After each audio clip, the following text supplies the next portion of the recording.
Hello everybody and welcome back. My name is Saud Ahmed Shaikh. Now today I'm going to be reacting to the video called The Ultimate Windows XP PC Build. Now I have no idea why Windows XP requires very little in its minimum requirements.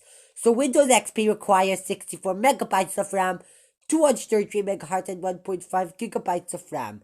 So when I built a very weak Windows XP virtual machine, the web browsers MyPal or Kmedia don't work, and it means I can't even watch YouTube on Windows XP.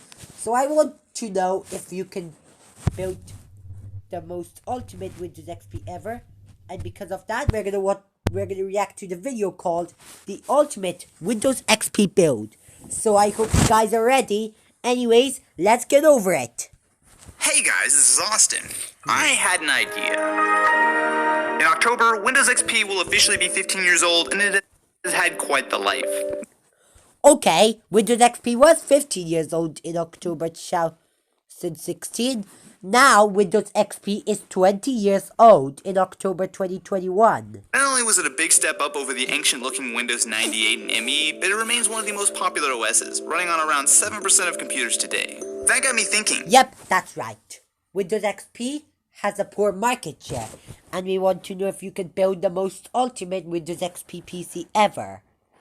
Could I build the ultimate Windows XP gaming PC? With minimum requirements of a 233 MHz Pentium, it's not exactly tough to run, but the tricky part are, well, the parts. While official Microsoft support for XP ended in 2014, it's actually still fairly well supported by hardware companies today, and that includes the AMD FX 9590. This obscure CPU is actually still one of the fastest processors ever made, even a few years later. It's essentially a highly bent FX 8300 8-core CPU that can clock up to a whopping 5 GHz. With 8 cores to work with, even the fairly old piledriver architecture can wipe the floor with a lot of modern chips, but the downside is that it's power hungry. That's where the ASRock 990 FX killer motherboard comes in. Not only is it one of the few boards that can handle the kind of power the CPU needs, but importantly, it has drivers. Oh!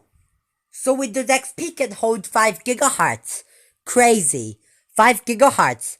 That's faster than the computers we have at home. The clock speed, that's faster, right?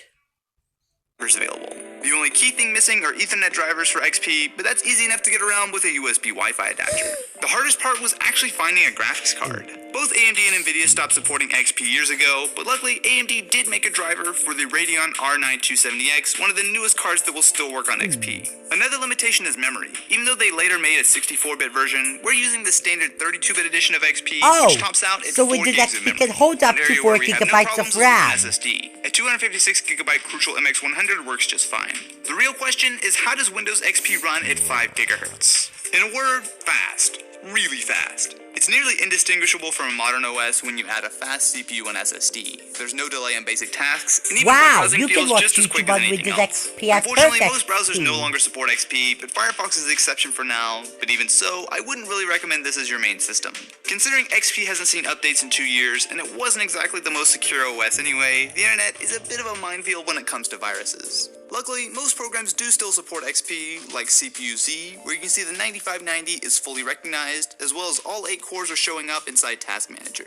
GPU-Z also shows the R9 270X up and running no problem. The older drivers really aren't much of a problem either, considering we're limited to DirectX 9 games anyway. Speaking of, there are a fair few games that will work. Older titles like the original Modern Warfare run no problem on XP, no Infinite Warfare required. Far Cry 2 blew my mind back in the day, and it still looks decent 8 years later. It's even moderately taxing when you crank everything up. Compared to Mirror's Edge Catalyst, the original might not be able to hold up, but it's just as fun as ever, and again looks decent. Moving on to a newer game, we've got the 2013 reboot of Tomb Raider, which again looks and works fine on XP. Being limited to DX9 hurts a bit graphically, but it's no big deal.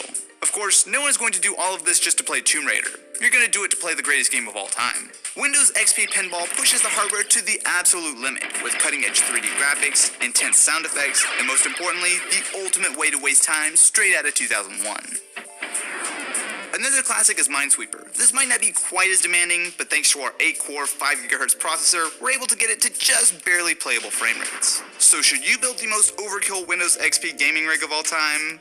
Probably not. XP is best left to a virtual machine or second partition, but then again, the siren song of pinball is hard to resist. Smash that like button if you guys enjoyed this look back, and let me know in the comments below what crazy PC build I should do next. Anyway, guys, thank you so much for watching, and I will catch you in the next one.